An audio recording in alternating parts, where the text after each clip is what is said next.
India சுதந்திரம் அடைந்த பிறகு இவர்கள் வளர்ந்து பெரிய நாடாக மாறிவிட்டால் நமது பேச்சை கேட்க மாட்டார்கள் என்று இந்தியாவை எப்படியாவது அடக்கியாக வேண்டுமே என்று அமெரிக்கா காத்துக் கொண்டிருந்தது. சைனாவும் எப்படியாவது இந்தியாவின் இடத்தை ஆக்கிரமித்து நமது நாடாக மாற்றிவிட வேண்டும் என்று காத்துக் கொண்டிருந்தது. இந்த இடத்தில் உருவானதுதான் 1971 இந்தியா பாகிஸ்தான் போர். இந்த போரில் இந்தியா ஜெயித்துவிட்டால் பங்களாதேஷிற்கு சுதந்திரம் கிடைத்துவிடும் என்ற சூழ்நிலை இருந்தது.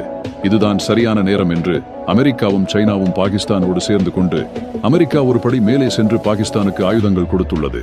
இந்த இடத்தில் ரஷ்யா உள்ளே வந்ததால் தான் அமெரிக்காவும் சைனாவும் பயந்து பின்வாங்கிவிட்டது. ஆனால் இப்போது பாகிஸ்தானுக்கும் இந்தியாவுக்கும் போர் நடக்கப் போகிறது என்ற சூழ்நிலையில் எதிரில் 2000 பாகிஸ்தான் ராணுவ வீரர்கள் அமெரிக்கா கொடுத்த மிலிட்டரி டேங்கினை வைத்துக் கொண்டிருக்கிறார்கள்.